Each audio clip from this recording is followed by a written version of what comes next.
Maruchan superfans are everywhere. From the busy moms who want to deliver maximum flavor in a flash to dorm room diners who want to put some slurp in their step. There are a ton of copycats you could use, but if you want to bless your bowl, there's only one true Maruchan. Whether you choose instant lunch, ramen bowls, yakisoba, or restaurant quality gold, Maruchan is the only ramen worth obsessing over. Smiles for all. Maruchan. See what all the ramen hype is about at maruchan.com.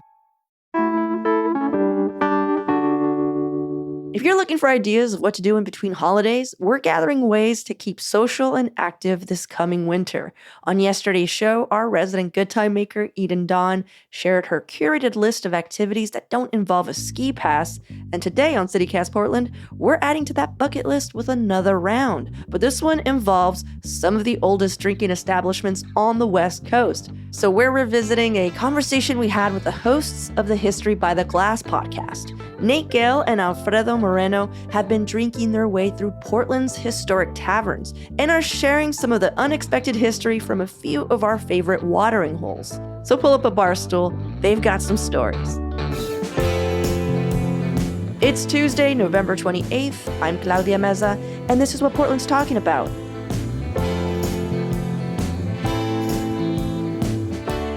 Since we are a bar podcast, I would like to propose that everybody just turn 90 degrees as if we're just sitting at the bar together. Yeah, it's going to be a terrible idea for this mic situation, Actually, Nate. look at each other there. Oh, yeah, okay. So I'm going to sound like this entire time?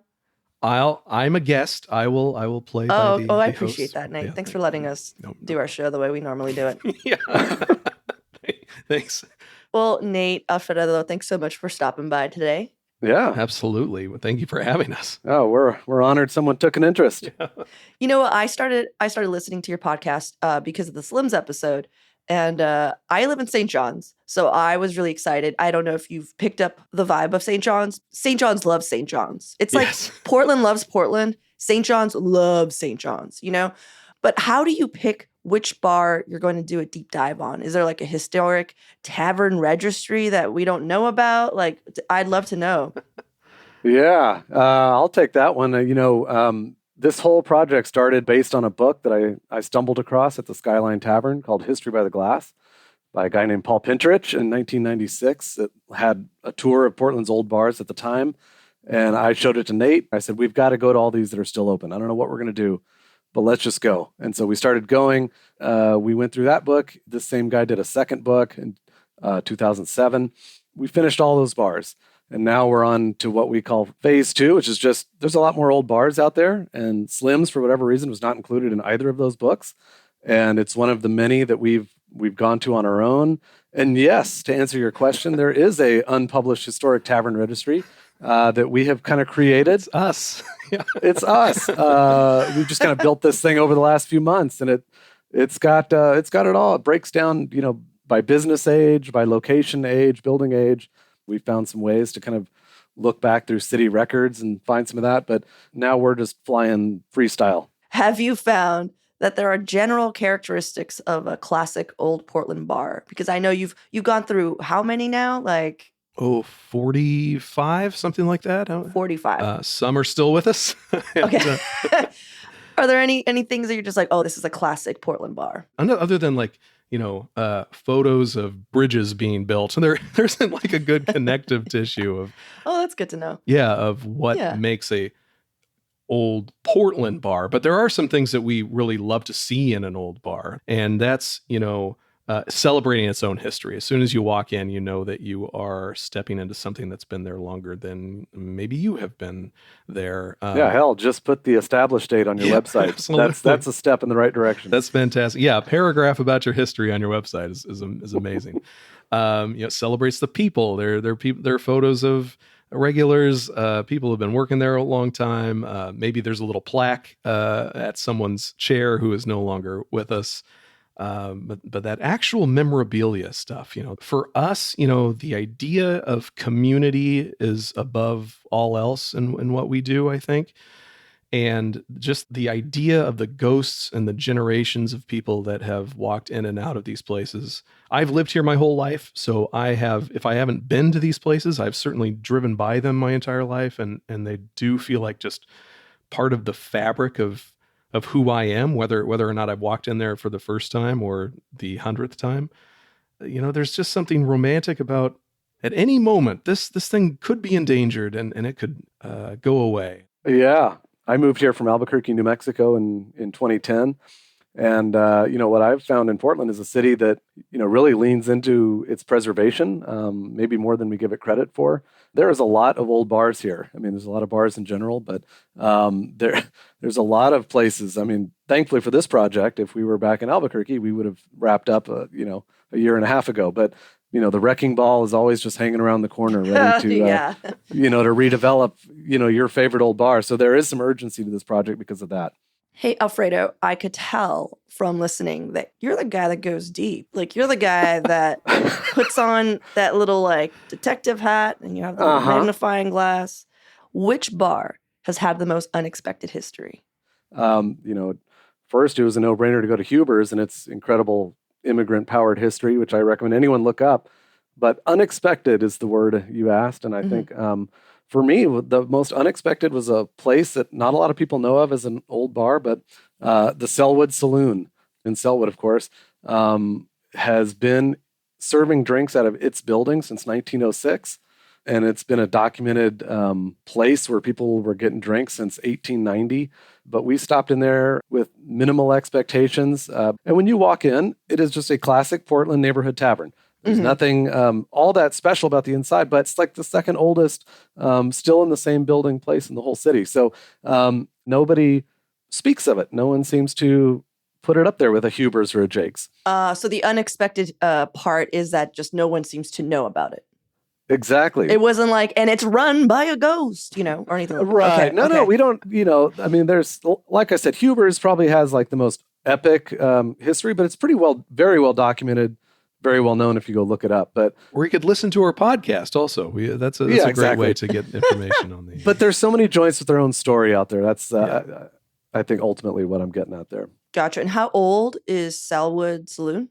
It's been a bar in that exact building since 1906. Whoa! And there's been a bar on that corner since 1890. Wow. And so the oldest bar in town is. It's technically Huber's, commonly accepted as Huber's, which is like 1879, but Huber's has been in its building only since 1911 or so, 1912, something like that. So, it moved around as the floods washed it here and there downtown. And great stories about them serving turkey sandwiches out on the on a man-made rafts. I love that story. It's my favorite story. I try to tell this story to everyone. I'm like, no, you understand. The Chinese cook, he was just like adrift. Yes, he was just making turkey sandwiches out on a raft. People like to say that it's a Spanish coffee bar, but that only came around, 40, 50, 60 years ago. So really, it's a turkey bar if you have to call 100% Huber's anything. Okay, so you just said 1911, Alfredo, and I want to bring us back to something that you uncovered. When for anyone who I'll go check the mail. Yeah, anyone who like me goes to Slim's often because you live here in St. John's, you will know that 1911 is a pretty big year because that is supposedly when Slim's was, when it was built, when it started. Because there's actual tile work that says estimated 1911. It's beautiful, right on the floor there, right before you go, order your drink or whatever. But Alfredo, what did you find out about Slim's opening date? Like, what did you learn when you dove in? Basically, I found out there's no really way in hell it was opened before 1935. I don't know why they picked 1911, but it's 1935. The guy who opened Slim's was injured while building the St. John's Bridge. Which is I'm sorry, but that's so beautiful. That story, just like, I'm a guy who helped build this bridge is right here. 100%. I hurt myself. And now I'm going to just build this institution. Peak St. John's. Yeah, this bridge will be here for 100 years. This bar will be here for 100 years. And here's the bar. You're welcome. Yeah. My work is done. That bridge wasn't there in 1911. So, So I went back through the city sewer records. You can kind of look and see sewer water inspectors, even back to the turn of the century, were making handwritten notes about what kind of business was there. And, you can kind of see that it was like a general store. Yeah, maybe somebody sold somebody a beer once there, but it was not a bar until it became Slim's Cafe in 1935. But the conclusion we made was like, who gives a shit? Like, it's still super old. It's super rad, super convivial. We loved it. And yeah. And my recommendation to anyone opening a bar, you can put anything you want in your tile and you're going to be fine. I heard that you met the man who did the tile work. Absolutely. We met Rick down there. Well, so here's the deal with Rick. We know him as Ricky Pickles. That's not his real last name, I'll have you know. Oh, good. But the reason we call him Ricky Pickles is because when he starts drinking a bit, then he becomes Picky Rickles. We want to know if it's Ricky Pickles or Picky Rickles yet, And so, so I don't know if you met Ricky Pickles or Picky Rickles. What time was it? Oh, it was. I think the sun was still up. Nah, it was Ricky Pickles. Yeah, 7:30. Yeah. All right, you met Ricky Pickles. All right.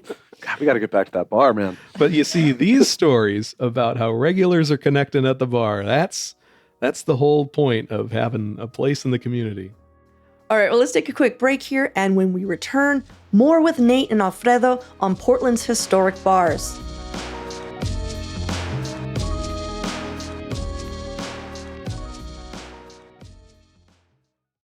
So I heard, Alfredo, that you are a bathroom enthusiast. That's what I heard. But after telling me that you search for records using sewer I feel like I'm being painted into a corner here. documentation, I'm just like, damn, Alfredo, you really are leaning hard into this bathroom enthusiasm. Which is the best bathroom you've seen? Well, yeah, if anyone who has listened to our pod knows, I do rate the bathrooms because I live and breathe. I'm a human being. I rate them on a 5 urinal puck scale rating system.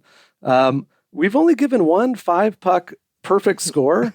5 pucks. It was to the restaurant side bathroom at Jake's Famous Crawfish downtown, mostly because it looks like a joke. It looks like you're about to walk into like a prop closet. It doesn't look like it's going to work. And you open the door and all of a sudden you're in this little tiny bathroom and it's got So Jake's is one that sticks out. I love the one at Nick's Famous Coney Island. It's got all their history stuff kind of surrounding the evacuation station. And we just went to Barley Room, which Barley Mill, not Barley Room. Is that McMiniman's? Yes. McMiniman's, the oldest McMiniman's in town, and it had a disco ball spinning in its men's room. And so I love to be surprised. I should probably reframe that. I don't always love to be surprised in a men's room. Just say, everyone, Alfredo loves to be surprised in a men's restroom. So if you see him, just know he likes a good scare in the bathroom. So if you had to pick your favorite one, it would be... Oh, I'm still going with Jake's. It's a unique little doorway. Wonderful restroom. Jake's the only bar with a bathroom right at the bar also. I don't know if you know the trough story. Rumored. Yeah, underneath the bar. Yes, the divot in front of the bar is once used as a trough. Can you imagine that? So they say. So gross. Like, who would want to be around that? Like, Those cowboys, man. Yeah. So if you guys aren't picking up what Nate's laying down is that, drinkers would just sit there in the bar and just start peeing just right at the bar, like a drunk dog. It is expedient. Exactly. And if you continue the lore of Portland, and then they would get shanghaied, Oh, yeah. Of course. And then the floors would exactly. just open, and then they would just fall through, and then bloop. Oh, yeah. Shanghai's and brothels and sub-bar urinals. Mm-hmm. Well, Nate, we have Alfredo as the bathroom enthusiast, but Nate, you are a burger enthusiast. Every time you go to these pubs, you have a burger. Which is the best burger in town then from all the, historic bars you've been to? Of course, of the historic bars. Burgers and bathrooms go hand in hand. Exactly. So B's and B's. we're happy to The old B&B. cover the circle of life. Best burger. I'm going to give you a rundown of a couple good ones. I was really surprised at the happy hour burger at the Leaky Roof Gastropub. Really underrated 5-person bar in this 20-person restaurant on Jefferson. I really liked that place a lot. I've never heard of this place. Where is it? Exactly, right? Exactly. Right by Goose Hollow, right around the corner. Lutz Tavern on Woodstock has a amazing burger that they're doing well. Probably the closest to the Stanich burger, which everybody hailed is wonderful and is a episode we've done as well before they shuttered. But the best burger in the city, hand to God, is Nob Hill Bar and Grill on Northwest 21st across from Good Samaritan. Everything is just perfect.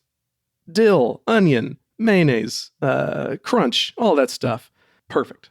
So don't sleep on Nob Hill Bar and Grill. Okay. Deluxe cheeseburger. Thank you. Yeah, you got it. I also love a good burger. Not to kiss up. I'm not sucking up to you, but that Slim's burger is fantastic as well. Affordable. You can see it being made at that big restaurant style grill top there. That's a great one as well. It's so good. The cooks there all vary as how they make it, you know? My favorite is, of course, one of the owners, Michie. When she makes that burger, it is the best, one of the best burgers in town. And I was going to tell you that, but I didn't want to sound like I was sucking up to myself. Back to Slim's. Well, no, I'll go back and demand a different chef. Well, she's in Tokyo right now, so and all the chefs are awesome. I'm just saying that there's something special when she makes it. I once told her that, and she was like, I use garlic salt. Could it be the garlic salt? I was just like, yeah, it's probably the garlic salt. It could be. It could be. Okay, well, then let's talk about your favorites. Like, what are your top 3 historic bars in the city? Well, let's go back to the Nob Hill Bar and Grill. Let's talk about that one as a place that doesn't belong where it's at. As you've got this city built up around it, and you've got the trendy places to eat and shop around it, and it feels like it made it through some wave of transformation on 21st, which is great. It celebrates its history, knows who it is, great food, another small elite bar where 3-4 seats at that thing, but a great neighborhood tavern. I can jump in. We again, this podcast and our podcast are not sponsored by Slim's, but Slim's was our top 3. No, Slim's. The second we walked in, we sat at the bar. Nate, we asked for our 2 favorite beers. We're surprised they were actually served to us, and Nate just turned to me and said, "We're home, pal." And that was it was the first time we'd walked in the door. And for all the reasons we spoke about earlier, Slim's is doing so much right.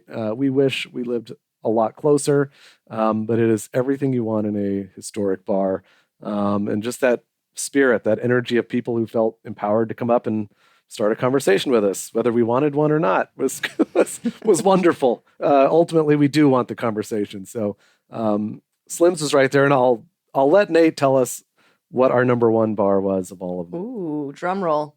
It's got to be Jake's Famous Crawfish for us, and not to be confused with Jake's Grill. I'm sure they're doing wonderful things down there, but it's not a historic bar. Jake's Famous Crawfish is like the epitome of a special evening out and where you want to be to just celebrate something. And I think it goes to the white-coated bartenders who are always incredibly friendly, the history that is dripping from the top of the ceiling to the bottom of the floor in that place, all of the photos of the Portland dignitaries and proletariat alike, the vibe alone, and the 5-puck bathroom. Wow. It's got to be the History by the Glass #1 historic bar in Portland. Yeah, it checks every box, and and we find ourselves there a lot. So we love Huber's and other places like that. We had a long list that we had to winnow down, but we actually end up at Jake's at that bar top in the middle of the day, at the end of the day, quite often. So there must be a reason for that. Right. Are you guys on the west side? We are. Yes. Yep. Oh, that's why. It's your bar. Yeah. Yep. That's why. Yeah, exactly. That makes sense. Some honorable mentions. Can we throw out some honorable mentions if you have time? Yeah. Really want to tip the cap to Alibi and Sandy Hut. Alibi being the oldest. That's the front half of the Alibi is the best 400 square feet of drinking space in the city. We're not big fans of the back karaoke half, but and then the Sandy Hut is celebrating 100 years this month. So welcome to the Century Club, to the Sandy Hut. Nice. Have you guys, this is another St. John's bar, by the way. Sure. Mm-hmm. Have you heard of Your Inn Tavern? It's on the list. It's right on the list. I know it claims 1923. I was just thinking about it this morning. We have not been there. Excellent burger, excellent fries. Mm-hmm. And just that kind of, I can't explain the bar situation, the bar top. You're going to love it. You go in and it has this like horseshoe. There you go. A horseshoe bar. I mean, when you look up, there are wooden like removable plaques that someone looks like they made. And you look up and you know Love who that. your bartender is because their name is up. And then there's also pictures of people who've been there for a long time, people who have passed. You had us at, I can't describe this bar. I think that's wonderful. I think that's... And then I go on to describe this bar. I have no words. Here are 5,000. Exactly. We don't know how we're going to talk about this. Yeah. But St. John's is like the historic bar neighborhood in this whole city. So there's so many there. We're always joking about putting an office up at St. John's just so we have an excuse to be there. I'm so glad that you guys had such a good time when you came over. I know you guys are on the west side. It's a whole thing. You have to walk through Forest Park to get here. This is really hard without a car. It's, walking stick and I know. And then you got bag. to take the canoe. It's just it's a trek out here. When we say historic, we really mean historic. Well, we'll go, and then you'll have us back on, and we'll talk about the year-end tavern. How about that? Yeah, a weekly spot. A weekly spot. Yes, if you need people out in the field, we are happy to be those people. I love this idea, actually. Just like coming in, here's a new weekly bar. That's awesome. Well, Nate, Alfredo, thank you so much for hanging out with me. And also just thanks for your passion, you guys. Thanks for doing this. I love a good spreadsheet. I know you have one going. Yes. So cheers to you guys, seriously. Well, hey, thanks for having us on, Claudia. And, embrace your whole creative self is kind of the mission statement of this project. And even if people listen or don't listen, go for it. We make the same $0. And also, everybody, please, we end the show this way on our actual podcast. Please tip your bartender.